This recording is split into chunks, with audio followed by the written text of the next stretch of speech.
serie de Isaías, Jesaya, Dios salva, significado de su nombre, y estaremos hoy en Isaías 6. Isaías capítulo 6.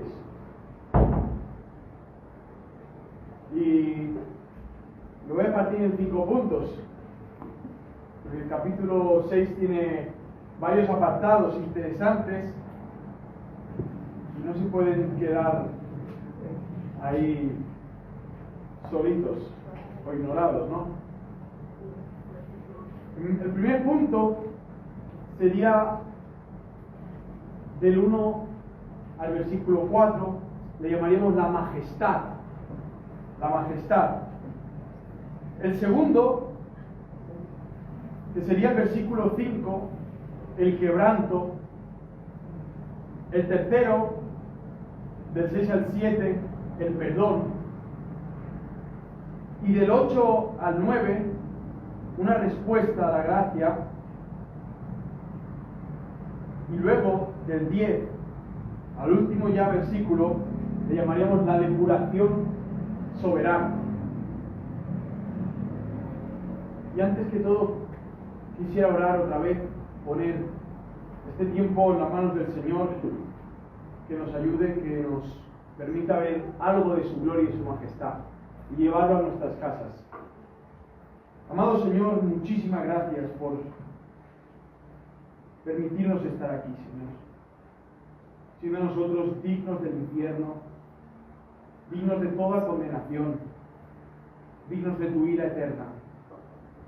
No solamente, Señor, te ha agradado concedernos tu perdón, tu amor, tu misericordia, sino que te ha agradado también tenernos en este mismo lugar para poderte adorar todos juntos, unánimes, para poder reflejar esa pequeña imagen de lo que será en el cielo, donde te adoraremos por toda la eternidad, de tantas formas y maneras. Señor, alabado sea tu nombre. Pido por favor que bendigas tu palabra, que hables a las necesidades de cada uno de nosotros. Tú sabes nuestras vidas, tú sabes nuestros corazones, tú sabes nuestros sufrimientos, nuestros problemas, nuestros pecados, nuestras tentaciones, nuestras debilidades. Tú lo conoces todo en cada uno de nosotros. Nada se te escapa. Edifica tu iglesia, bendícela y trae salvación para aquellos que aún están ciegos, sordos, caminando hacia el mismo fuego del infierno. Trae salvación, te lo suplicamos, te lo pedimos, salva, por amor de tu nombre, restaura corazones, quita las vendas, levanta a los que están tetrapléjicos, tumbados en el piso, encadenados por el pecado. Solo tú puedes hacerlo, por eso te lo pedimos a ti, en el nombre de Jesús. Amén. Amén. Este texto, este capítulo realmente vamos a hablar de algo aquí, hermanos, que por lo menos yo, no sé tú, por lo menos yo no le llego ni a la punta de los pies. Y tú dirías, bueno, ¿y por qué lo vas a hablar entonces? ¿Eres un hipócrita, un teatrero? No, porque estoy intentando hacer una serie del libro de Isaías, y es lo que toca. No me lo puedes saltar. Empecé por Isaías capítulo 1, 2, 3, 4, 5 y hoy toca el 6. No llegamos ni siquiera a imaginar lo que vamos a hablar. Y si algo creemos que sabemos, como dice el apóstol Pablo, aún no tenéis ni idea de mis palabras. Aún ni siquiera sabéis lo que se va a hablar. Y si alguien de aquí sale hoy hinchado, diciendo, bueno, voy a ponerme metas sobre la santidad, voy a hacer esto, lo otro, no sé qué, no sé cuántos, se va realmente con una actitud errónea, que a largo plazo lo que va a hacer es regar las flores del fariseísmo, de la superioridad, del moralismo, la ética. Vamos, la levadura, ¿no? De la cual suplico al Señor que nos libre de esto. Isaías 6 se usa para hablar mucho de la santidad de Dios, para realmente querer proyectar una vida de un orden, una moral, un cierto estatus espiritual dentro de algún contexto eclesial. Isaías 6 se usa muchas veces para imponer a una iglesia cómo hay que hacer las cosas y cómo no. unas cargas, un yugo. Sin embargo, Isaías 6, el centro de Isaías 6 no es la santidad. No es la santidad. Sí, el libro de Isaías habla de un Dios santo, pero tampoco el libro de Isaías, el tema central es la santidad. El tema central de Isaías, como hablábamos, es Jesucristo, su salvación, su redención, y cómo lo hace santamente manifestándolo ante un pueblo que es totalmente pecador, discapacitado, inválido para salvarse a sí mismo. Aunque lo intenta tantas veces y sin embargo falla en el proceso, ¿no?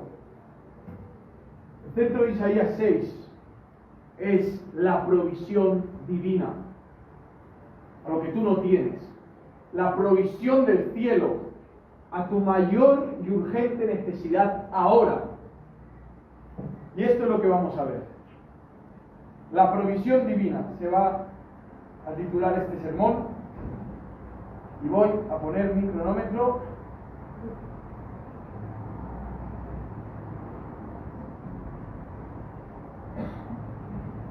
Empieza así. El año de la muerte del rey Uzías, vi a Adonai sentado sobre un trono alto y sublime, y sus faldones llenaban la casa. Por encima de él había serafines. Cada uno tenía 6 alas, con 2 cubrían sus rostros, con 2 cubrían sus pies, y con 2 alas se cernían. Y alternándose, clamaban. A ver si lo podéis decir conmigo. Santo, santo, santo, Yahvé Sebaot, la tierra está llena de su gloria. Qué hermoso, ¿verdad? Y los umbrales de las puertas temblaban al clamor de su voz, y la casa estaba llena de humo. Vamos a empezar con la primera frase: el año de la muerte del rey Uzías. ¿Quién fue Uzías? Bueno, el rey Uzías fue un hombre, podemos verlo en 2 Crónicas 26, estratega, un hombre iluminado por Dios, un rey militar, piadoso, en cierta forma, que realmente tuvo fama, hizo las cosas bien, hasta que, como dice en el capítulo 26,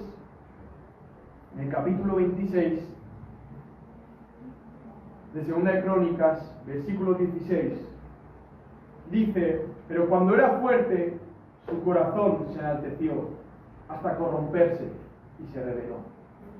Es algo interesante cuando estudiamos las historias de los reyes de Israel y de Judá, ¿no? Cómo empiezan bien, ¿no? Y el que lee por primera vez va ahí todo ilusionado: este rey, mira, parece el rey David, no sé qué, no sé cuántos, y luego empieza a meter la pata, se enreda y acaba fatal. Y dices, ¿pero qué pasó aquí, no? Y luego empieza con otro rey y otra vez lo mismo, y dices, pero bueno, ¿acaba alguien bien aquí o qué? ¡Qué miedo!, ¿no? Es terrible. Este rey se le subió tanto la espuma a la cabeza, un hombre de Dios, se le subió tanto la espuma a la cabeza que intentó entrar al templo y presentar un sacrificio. Solo los sacerdotes podían hacerlo. Este quería ser sacerdote y rey a la vez, y no, solo iba a haber uno, Jesucristo, que iba a poder ser sacerdote y rey a la vez, y profeta también. Y cuando iba a presentar el sacrificio, entraron los sacerdotes al templo y dijeron, ¡no lo hagas! Y él levantó la mano contra los sacerdotes para que los arrestaran, y en ese momento le salió lepra en su cabeza, se quedó leproso. Y ahí los sacerdotes lo sacaron del templo por inmundo, ¿no? Uzías significa Dios es mi fortaleza, Dios es fuerte. Es uno de los nombres que en el principio de este libro entramos viendo los significados de los nombres. Si os acordáis, había muchos nombres que son en los reinados que Isaías vivió. Vivió en el reinado de Uzías, de Acaz y de Ezequías, de estos reyes. Y algo que le pasa a Uzías aquí es que no está pudiendo ver lo que Dios está haciendo por medio de él, sino que al final acaba viendo lo que él ha hecho cuando él no ha hecho nada, ¿no? Y lo que pasa con la vida de Uzías es que mitad de su vida la pasó siendo un leproso, alejado de su reinado, alejado de casa, porque los leprosos, si sabéis, tenían que vivir fuera del pueblo lo podían vivir entre ellos porque es contagiosa la lepra, era contagiosa, y mitad de su reinado la vivió en una enfermedad de putrefacción, de decadencia, de ir de mal en peor. Es más, es algo que Isaías en su ministerio va a usar. Va a usar la enfermedad del rey Uzías para hablar de cómo está la calidad del pueblo. Y lo vemos en Isaías, lo vemos primeramente en Isaías 1:6, que dice así: desde la planta del pie hasta la cabeza no hay nada sano, solo llagas es lo que causaba la lepra, llagas, contusión y heridas supurantes, pus por todos lados, Qué rico, ¿no? Hablar de esto antes de comer. Bueno, y esto hablaba de cómo estaba el pueblo, cómo está el rey Uzías. El rey Uzías tuvo un momento de oro, dorado, le fue todo bien, perfecto, se le fue la cabeza, se puso soberbio y el Señor permitió que llegara hasta el templo, no que hiciera el sacrificio, que llegara hasta el templo para que quedara leproso el resto de su vida, pudriéndose en sus llagas, en su pestilencia y en su condición, no drenadas, ni vendadas, ni aliviadas con ungüento. Y esto lo usaba Isaías para hablar de cómo estaba el pueblo, cómo estaba la nación. Capítulo 5:16 también vemos que dice: se doblegará el mortal, será humillado el hombre, los ojos altivos se bajarán, como hizo con el rey Uzías. Esto era en indirectas, Isaías 5, del 15 al 16. Pero Yahvé Sebaot será exaltado al juzgar, al sentenciar, el Dios Santo mostrará su santidad. Y en este escenario, del 1 al 5, si os acordáis, en el último sermón, se cerró un telón del escenario, se cerró el telón. ¿Cómo se cerró el telón? En el versículo 30 de Isaías 5 dice: pero un día rugirán contra ella como rugen las olas del mar, mirarán al país en tinieblas y en angustia, y en sus cielos se oscurecerá la luz. Y ante esto, ahora acontece algo, uno de los puntos clímax del libro de Isaías, un punto que marca la naturaleza de la poesía isaítica, de la forma de cómo habla Isaías, cómo se dirige a la audiencia, cómo está viviendo sus circunstancias, su contexto, qué es lo que va a pasar, qué es lo que está pasando, qué es lo que pasó. Y todo esto lo enmarca en un cuadro llamado santidad, la santidad. Y ante la humillación de este rey que acaba de morir, que muere en el 740, y muere por lepra, por soberbio, por arrogante, en ese mismo instante, Isaías dice: vi Adonai. Vi Adonai. Muere un rey, pero hay otro que se va a manifestar, hermanos. Es glorioso, ¿no? Que mueran todos los reyes de la tierra. El Rey Jesucristo se manifiesta. Se manifestó y se manifestará. No hay encumbrados, aquí no hay gente que pueda levantarse ante el Rey de Reyes y que no le entre lepra en la frente o le pase lo que le pasó a Isaías. Reconozcan su miseria y a la vez se les sea provisto el perdón y la purificación de sus pecados. Vi a Adonai sentado sobre un trono alto y sublime. Alto y sublime. Hermoso, ¿no? Lo vio con sus ojos. ¡Qué visión! Como hemos visto, ya ha tenido varias visiones. Ha empezado en el capítulo 2, visión que tuvo Isaías ben Amós. Aquí uno. El capítulo 1, visión de Isaías ben Amós. Ya vamos por la tercera visión. Tiene otra visión. Pero ahora, ¿qué está viendo? Ya no es viendo la corrupción del pueblo, ya no es viendo el juicio, ahora es viendo aquel que juzga, que salva, que perdona, que dirige, que reina con poder. Porque es uno de los puntos centrales de Isaías. Jesucristo es el Rey soberano del universo. Él es la provisión para nuestras faltas. Él es nuestro perdón. Y lo vio sentado en el trono. Como leía antes de ayer, Cecilia, el trono de la gracia. Pero también el trono del juicio. El trono, desde ese trono, el Señor opera. Dice que desde ese trono habían faldones que caían.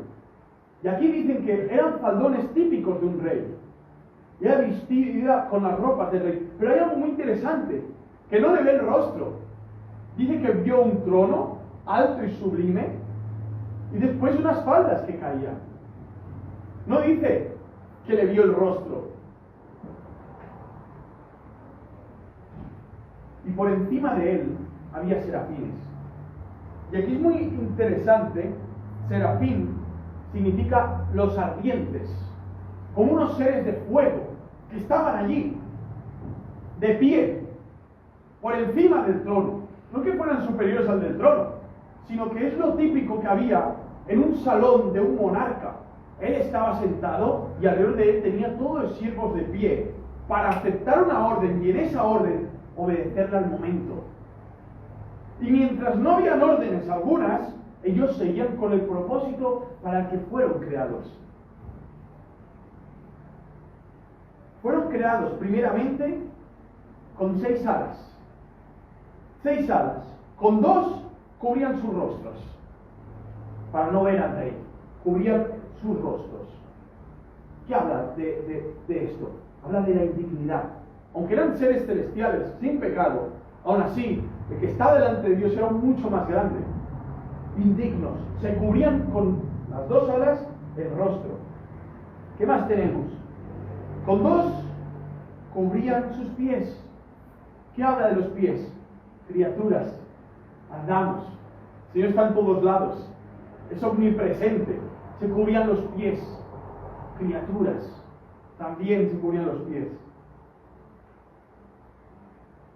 Lo que están transmitiendo aquí, y con 2 alas se cernían para mantenerse, no estaban de pie, no estaban pisando, estaban volando, alzados, levantados. Qué imagen, ¿no? Y alternándose, primero uno y luego el otro, repetían: Santo, santo, santo es el Señor, tu gloria llena toda la tierra. Y luego empezaba el otro, y acababa el otro y empezaba el otro, y así. Tío, pero qué aburrido, qué monótono. Sí, sería muy aburrido y monótono si el que estuviera sentado en el trono no fuera nadie. Fuera el rey Juan Carlos o la reina el rey de Inglaterra ahora. Sí, claro, un viejo canoso que se tira un pedo y huele mal. Pero no es el caso de este rey. Este rey es tan apasionante que no importa repetir esto toda la eternidad, porque es glorioso. ¿Entendéis? Es sublime. Claro, como he dicho antes, no lo entendemos. Decidlo, no pasa, no lo entendemos. No pasa nada. Ten fe de que cuando llegues ahí serás sorprendido por lo que ahora estamos escuchando, por lo que nos espera adelante. Y eso crea en nosotros un sentimiento de decir: estamos yendo a casa. Veremos cosas sublimes y gloriosas. Si esto parece así un poco abstracto y loco, tranquilos, hay mucho más. Lo veremos. Cosas sublimes, hermanos, es precioso. Alternándose clamaban santo, santo, santo. No decían, como dice R.C. Sproul, que os lo recomiendo, tiene una charla sobre este texto, sobre la santidad brutal, recomendado. R.C. Sproul dice, R.C. Sproul, para los que hablan mejor inglés, yo ni lo hablo, pero se escribe así. Él dice, ¿por qué no repite amor, amor, amor? ¿Por qué no repite justicia, justicia, justicia? ¿Por qué no repite paciencia, paciencia, paciencia? Si también es un atributo de Dios, ¿no? Bueno, dice santo, santo, santo. Dicen esto porque, como decía un puritano de por ahí, la santidad es la joya de la corona. Si él fuera amor, pero no fuera un amor santo, no sería amor, ¿no? Habla de que todos sus atributos, todos ellos están apartados en pureza, en perfección. La palabra santo es kadosh, kadosh, que significa apartado o brillante, resplandeciente, algo brutal, ¿no? Por eso dice, vosotros sois la luz del mundo. Está diciendo, sois santos, sois apartados del mundo para mí, para brillar. Sois brillos, sois luceros, ¿no? Y cuando estudiamos la naturaleza de la santidad, al final cae a trozos esa óptica de la santidad que nos impusieron por nuestros tatarabuelos del medievo, de los claustros, de esa santidad monacal, pesada, casposa, polvorienta, que no tiene nada que ver con la santidad que vemos en la Biblia, una santidad donde hay belleza, hermosura, alegría, gratitud, sencillez, fiesta constante por celebrar que eres santo, arrepentimiento, reconocimiento de mis miserias, paralelamente de ver su hermosura, su santidad hermosa y bella, que es atractiva, que es preciosa, que realmente si la viéramos, veríamos toda nuestra corrupción, pero paralelamente no quisiéramos saber de nada más, sino de Él solamente. Cualquier tentación nos daría ganas de vomitar cuando el diablo se acerca con esa bandeja de bombones pecaminosos. Vomitaríamos sobre la bandeja. ¿Y cómo voy a aceptar yo esta ridiculez, esta basura, esto tan asqueroso y vomitivo, si tengo la santidad de Dios? Es tan bello, es tan hermoso, ¿cómo te voy a cambiar por esto? Y lo cambiamos, y lo cambiaremos, porque es nuestra condición pecaminosa. Pero es tan hermoso que en nuestro proceso el pecado cada vez se vuelva más asqueroso, más repulsivo, más ¡ah! Como si en vez de darte un asado te pongo ahí cucarachas, gusanos, piojos, garrapatas. ¿Te gustaría?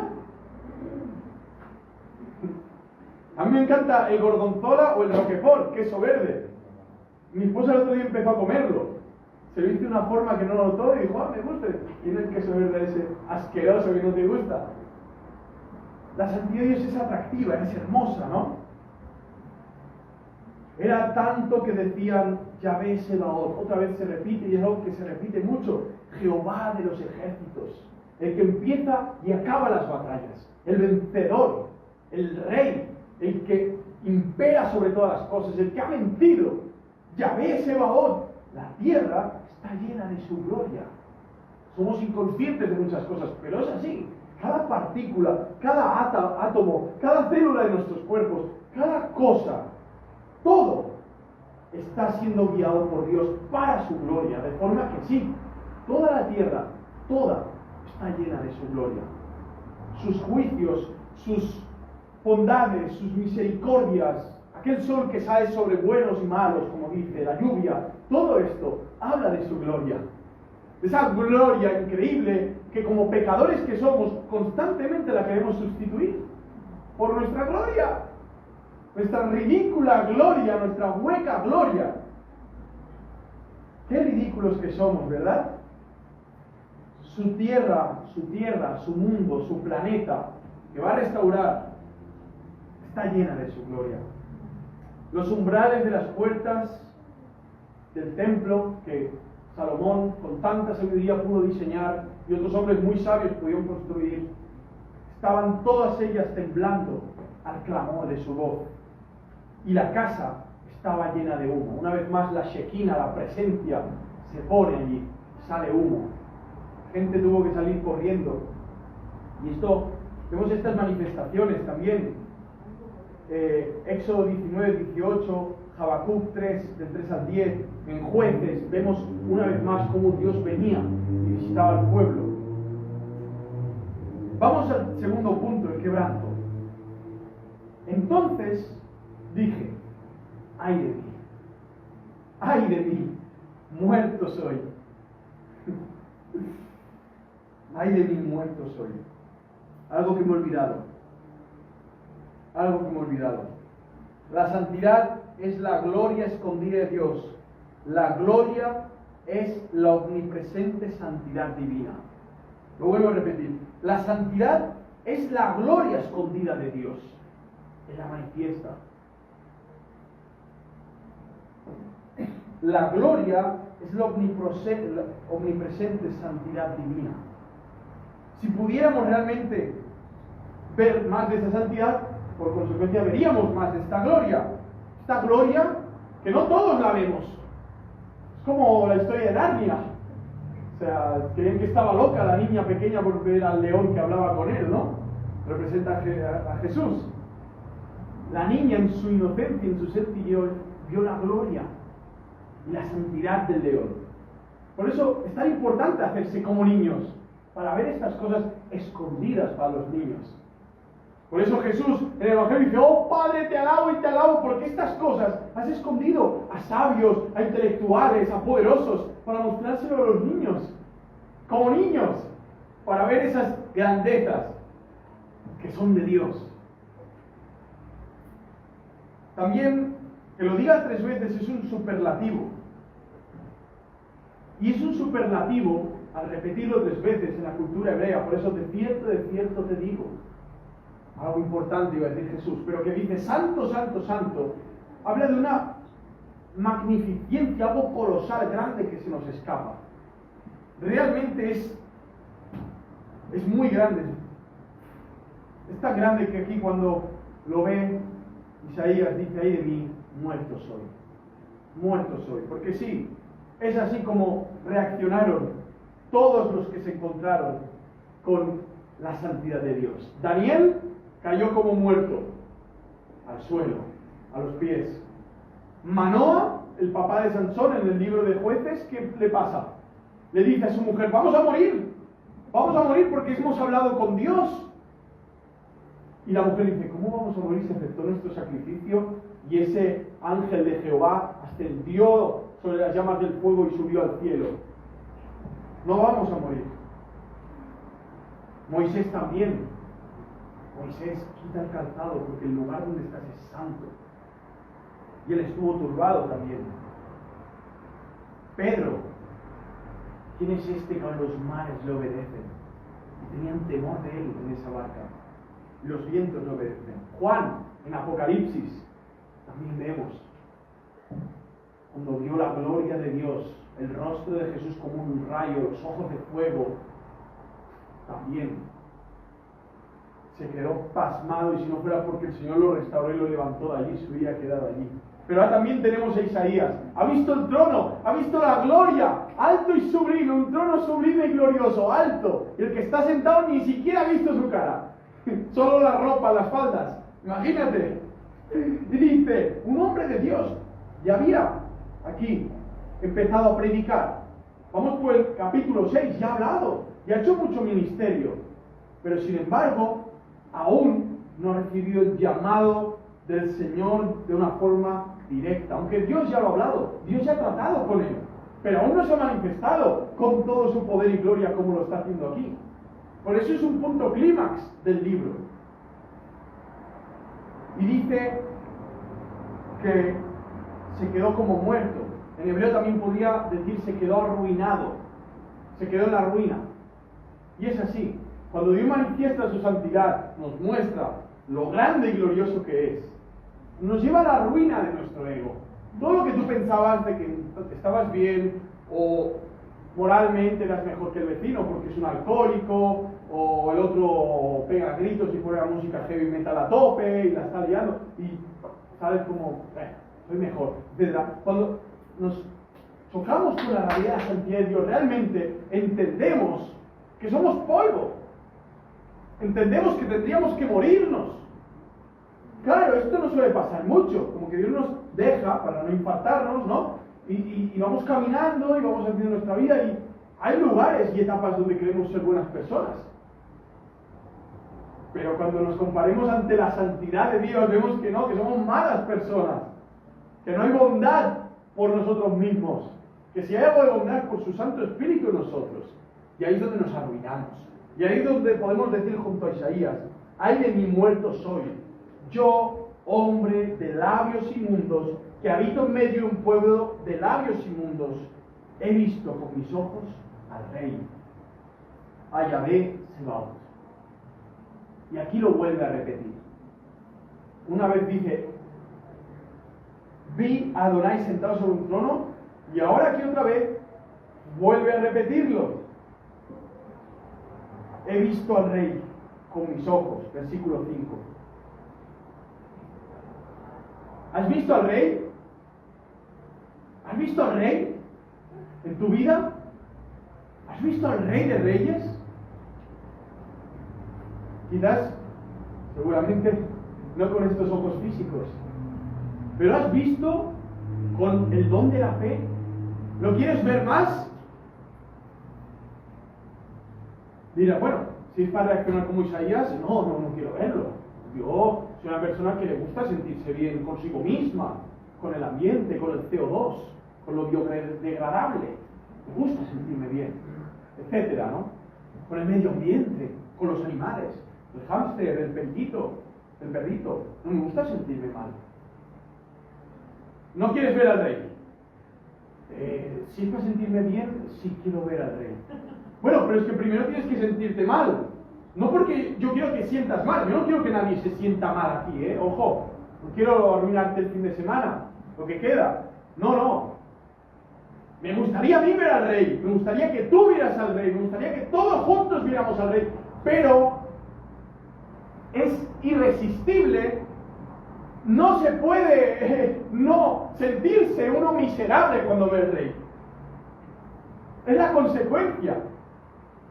¿Por qué? Porque Él es superior a todos nosotros en todo, como hablábamos el viernes. Moral, ética, en sabiduría, en intelecto. Es superior, es Jesucristo. Es el Rey de Reyes y Señor de Señores. Es Dios hecho hombre. Él es superior. Si lo quieres conocer, te sentirás mal. Al principio. Y al mitad y al final de la vida. Pero en medio de todo esto, el Señor es tan bueno, es tan sublime, es tan glorioso, que aunque Él sabe que si Él te hace acercar a sí mismo, te hace sentir mal, te va a restaurar y te va a dar un abrazo tan fuerte que se va a convertir ese sentido de malestar en un sentido de bienestar que nada en este mundo te lo puede dar. Solo Cristo, en su abrazo. Y eso es glorioso, porque lo tenemos aquí. Dice, entonces dije, ay de mí muerto soy, yo, hombre de labios inmundos. Aquí reconoce su pecado. Este profeta tenía un problema con su boca, con sus labios, eran inmundos, que habito en medio de un pueblo de labios inmundos. Él reconoce cómo está también el pueblo. Pero no dice, ay de mí que habito con un pueblo. No, dice, primero yo soy un hombre de labios inmundos en medio de un pueblo de labios inmundos. Aquí vemos una característica del profeta. Él se mete también en el meollo, él se reconoce también junto al pueblo. No dice, vosotros que sois de labios inmundos, es que has visto, Señor lo aplasta en su trono, ¡pam! Soberbio, arrogante, que parece Sofías el leproso. No, él dice, yo también soy un hombre de labios inmundos, en medio de un pueblo de labios inmundos. Y el Señor hace algo en medio de este reconocimiento. Es precioso esta parte. Dice así, pero uno de los serafines voló hacia mí con un ascua en la mano, que había tomado del altar con unas tenazas. Esto que está pasando aquí es sublime, ¿eh? O sea, un hombre arruinado, muriéndose, un trono sublime, alto, glorioso en medio del templo, unos faldones que están cayendo, dos seres celestiales ahí volando y repitiendo un atributo representativo del Rey de Reyes, su santidad. Y en medio de todo esto un altar, ¡pam! Puede ser el altar del templo. Y en medio de ese altar hay un carbón prendido en fuego. Ni él mismo, siendo un ser serafín, una criatura celestial de fuego, ni él mismo lo toma con la mano, agarra unas tenazas, así, las agarra y vuela hacia Isaías. ¿Y qué hace con ese carboncito? Ojo lo que pone aquí. Dice que se lo puso en la boca. Hermanos, R.C. Sproul también decía, me partí de risa, cómo Isaías no se le hinchó, se le hizo una ampolla así. Ponte un carboncito, no lo hagas, por favor, no me hagas caso. Pero imagínate poniéndote un carboncillo en la boca, del asado, del grill. Puedes purificarme los labios, que soy un hombre de labios inmundos. Póntelo. Te va a salir una ampolla en la boca. Parece que te has puesto, yo qué sé, unos labios así de grandes. Brutales.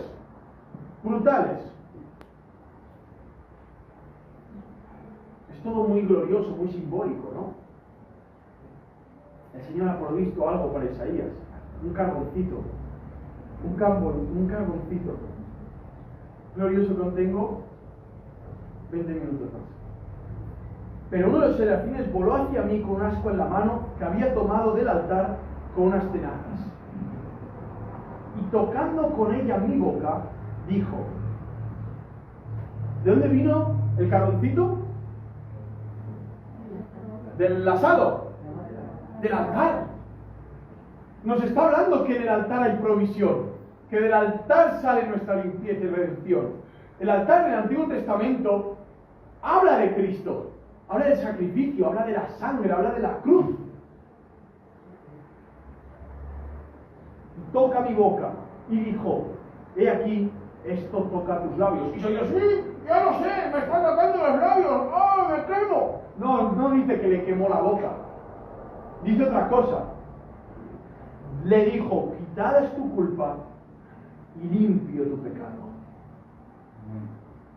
Amén.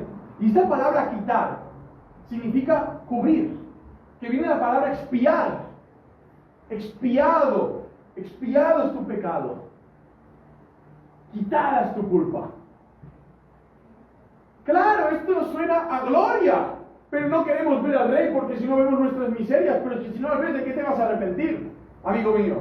¿De qué te vas a arrepentir? ¿De lo malo que es el vecino? No, eso no es un arrepentimiento. Eso es ser un victimista y autojustificarte con la actitud del fariseo. Yo no soy como este, pero Señor, aquí estoy presentando mi ofrenda en el altar. Pero fariseo, el que va al altar es para pedir perdón, no para decir que no eres como ese. Es para aceptarse uno tal y como es ante Él. Y ojo, no al revés. Dios no te acepta tal y como eres. No, eso no es bíblico. Eso no está en la Biblia. Dios no te acepta tal y como eres. Porque si no, no habría hecho esto con Isaías. No le habría dado el carboncito. No le habría perdonado su culpa y limpiado su pecado. Si tal y como es, no mandemos a un serafín ni el carboncito en la boca. Déjalo así. No. El Señor te ama, pero te transforma para aceptarte. No. Ven al Señor, te acepta tal y como eres. No. Arrepiéntete a Cristo para que te transforme y ahí sí te acepte, lavado por su sangre, transformado en su Hijo, lleno de su Santo Espíritu. Ahí sí te acepta. Pero tal y como eres, no. Tal y como eres te agarra y te manda al infierno. Nos manda al infierno. Tal y como somos. Por favor. Tal y como eres, no te aceptan en cualquier trabajo. Primero estudias, tienes un diploma, vas con tu Lebenslauf y ahí, tal y como eres, con ese currículum, te aceptan. ¿O no? Y si el mundo lo hace, ¿qué no va a hacer el Señor? No, ven al Señor, Él te acepta tal y como eres, al adúltero, al borracho, al soberbio, al mentiroso. No, amigo, Él te transforma, te libera, te purifica, porque es santo, y ahí viene la santidad de Dios. Y una vez te ha lavado en su sangre, en la sangre de Cristo, del altar, ahí sí te acepta, tal y como Él te ha hecho, tal y como Él te ha transformado, tal y como Él te ha regenerado, tal y como Él te ha lavado, te acepta. Pero tal y como somos, no. Porque somos pecadores y Él es santo. Porque somos injustos y Él es justo. Porque somos feos de morir y Él es hermoso, maravilloso, puro, sin defecto. Y nosotros defectuosos. Por herencia, por pecado de Adán. Así que es importante entender esto para no confundirnos en lo que es la santidad de Dios. Me encanta. Quitada es tu culpa y limpio tu pecado. Vemos la provisión de Dios. El Señor provee. El Señor provee, hermanos. El Señor provee ante tus pecados, ante mis faltas, mis pecados. El Señor restaura y el Señor provee cuando hay arrepentimiento. Cuando uno reconoce sus faltas, cuando uno reconoce su ofensa ante Dios, cuando uno reconoce su transgresión de la ley, el Señor ya no manda serafines, envió a su Hijo Jesucristo. El carboncito que vino a nuestros labios, a nuestras almas, y prendió el alma de aquel que transformó. Hermoso, qué hermoso. ¿Quieres escuchar, amigo y amiga? ¿Quieres escuchar estas palabras? Quitada es tu culpa. ¿Quieres escucharlo? Acepta tu culpa. Acepta tu culpa. ¿Quieres escuchar? Limpio es tu pecado. Acepta que tienes pecado. Pero no ante mí ni ante el párroco del pueblo, no. Ante el Rey Jesucristo, que es el que provee la limpieza. Y es el que dice estas palabras. Entonces, y aquí vamos a nuestro tercer punto. Entonces, y aquí Mirko me contó que con este versículo el Señor le mostró a él que tenía que empezar su ministerio, ¿no? Y me encantaría que meditéis esto, lo que se va a leer ahora. Si el Señor te está llamando a algo, te está llamando a realmente poderte integrar más en la iglesia, más al servicio del Señor, pero ya no imaginando en todo esto, sino en la vida en sí, a vivir para Cristo, a vivir para Él. Entonces oí la voz del Señor de Adonai que decía: ¿a quién enviaré? ¿Quién irá por nosotros? ¿Qué dice Isaías? A mí no me mires, a mí déjame en paz, que yo ya tengo muchos líos en casa, tengo muchos líos en mi vida, esto es muy complejo, no puedo más. Vamos, hasta aquí. ¿Acaso Isaías no tenía muchos problemas? Estaba ante un pueblo cabezón, testarudo. Es más, en nuestro quinto punto vamos a ver de qué se iba a tratar su ministerio. No os va a gustar escucharlo. Dice Isaías, sí, bueno, heme aquí, envíame a mí. Después de todo lo que hemos visto, la manifestación del Rey de Reyes, su reconocimiento del pecado, la provisión ante el reconocimiento, el perdón, la restauración.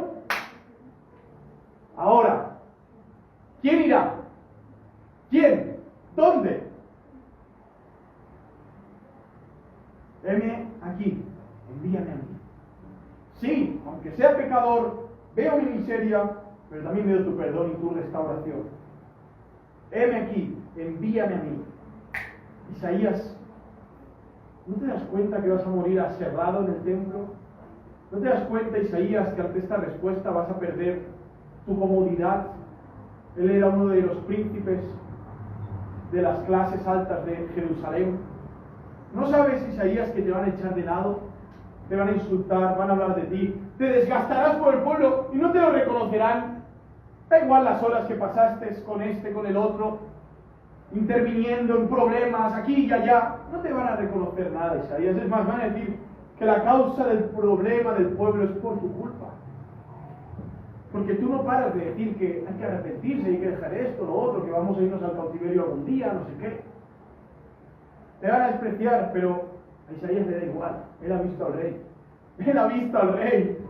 Y sabe que ante el rey todos somos como piojos y pulgas. Entonces por lo que él va a sufrir va a ser por el rey. Y esto es su recompensa. Ver al rey. Ver al rey una y otra vez. Verlo en su vida. Sin importar quién va a venir con la medalla, el reconocimiento, la plata. Esto es basura. Esto es basura. Ufías lo quiso y ahora es un leproso en una tienda de campaña a unos cuantos kilómetros de la ciudad de Jerusalén, pudriéndose en carne viva. ¿Para qué sirve eso? Para nada. Para nada. Nuestro último punto. Dijo pues: anda y di a este pueblo, oíd bien, pero no entendáis. Ved, por cierto, pero no comprendáis. Embota el corazón de este pueblo, y que sus oídos se endurezcan, y sus ojos se cieguen, no sea que viendo con sus ojos, y oyendo con sus oídos, y entendiendo con su corazón, se convierta y sea sanado. ¿Qué ministerio es este, Señor? ¿Qué ministerio es este? Es un ministerio muy parecido al de Jesús, Mateo 13:10. Señor, ¿por qué hablas con parábolas? Porque como está escrito en Isaías, para que viendo no vean, para que entendiendo no entiendan, para que oyendo no oigan. Un juicio sobre el pueblo. Gente que creía que sabía mucho, pero no estaban viendo lo primordial, lo fundamental. Mateo 13:10 lo pone así, ¿no? Y esa pregunta lo vimos respondida. ¿Hasta cuándo, Señor? Versículo 11. Y pregunté: ¿hasta cuándo, Señor? ¿Hasta cuándo tengo que hacer esto? Y lo vemos en Isaías 28:9 al 10. cuando el pueblo le acusa a Isaías de que nos estás hablando como si nosotros fuéramos niños. Háblanos con palabras pesadas, háblanos con argumentos intelectuales, platónicos o aristotélicos. Y le acusaban de eso.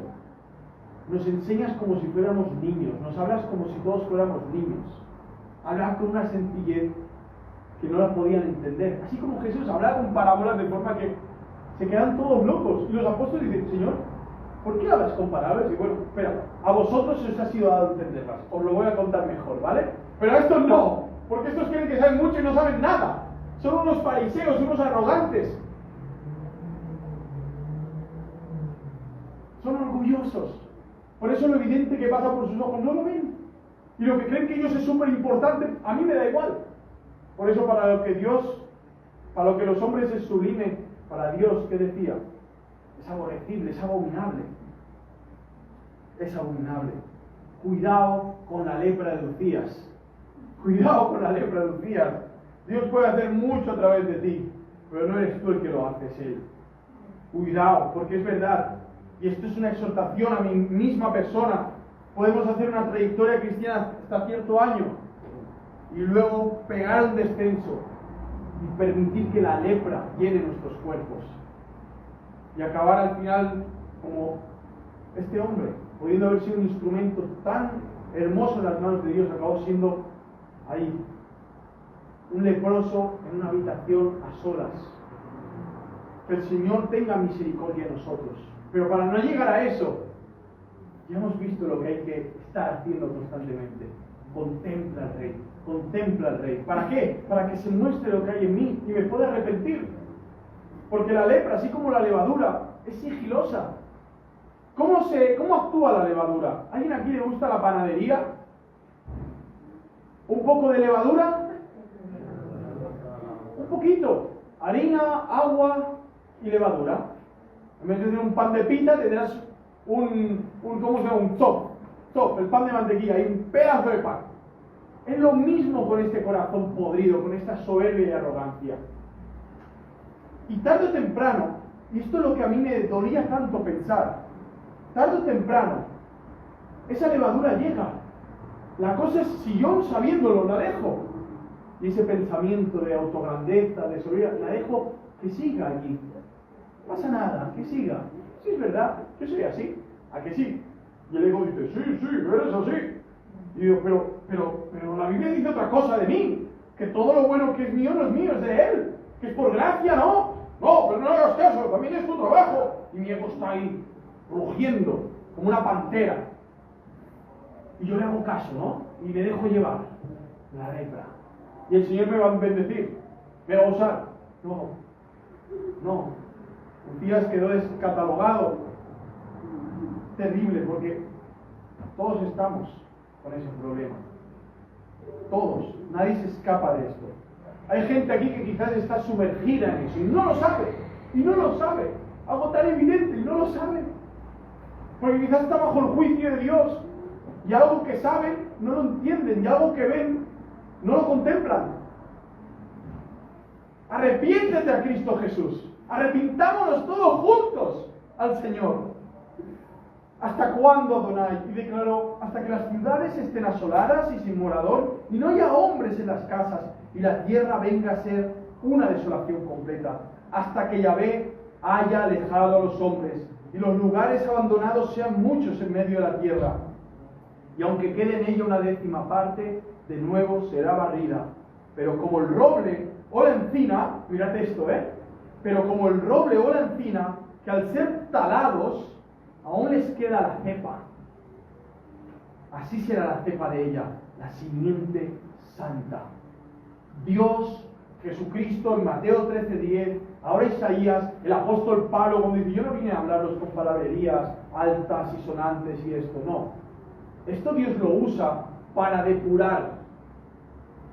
No solamente en el último día separar el trigo y la cizaña, lo hace constantemente, depurar, hace una depuración en su forma de transmitir el mensaje, en su forma de aplicar el mensaje. ¿Para qué? Para que al final quede los que tengamos que quedar, la simiente santa.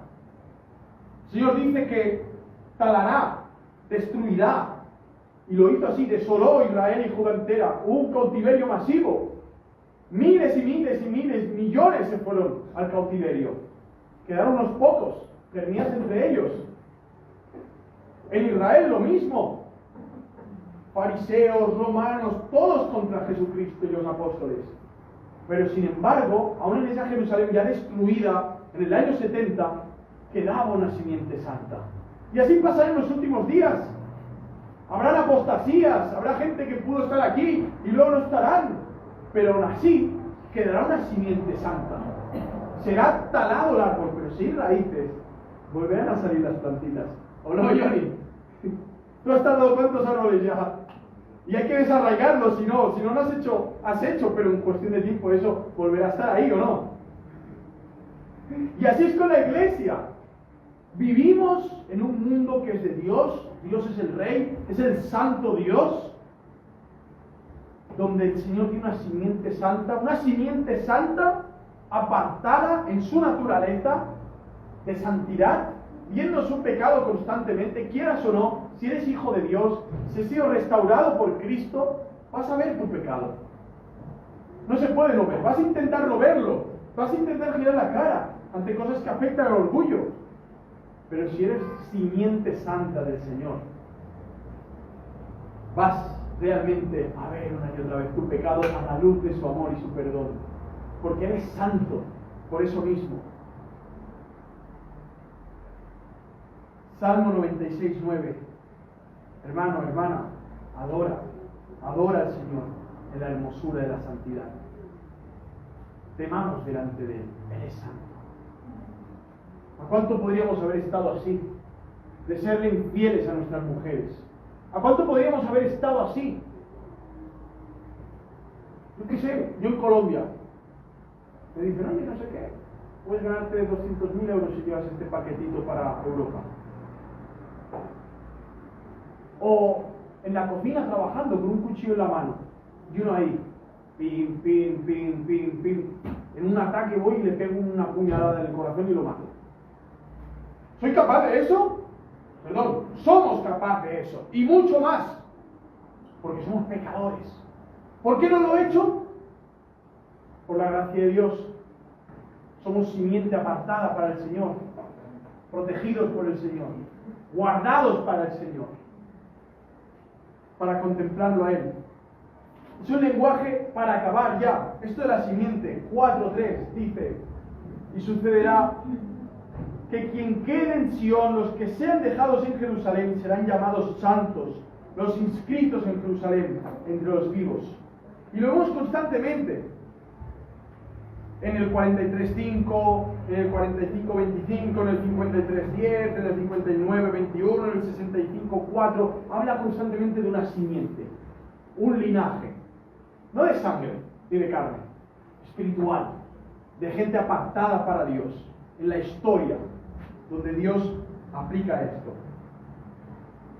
Y en esto vemos esta provisión que el Señor tiene hoy, para cada uno de nosotros. ¿Qué decía en el capítulo 1? Si tus pecados fueran como la grana,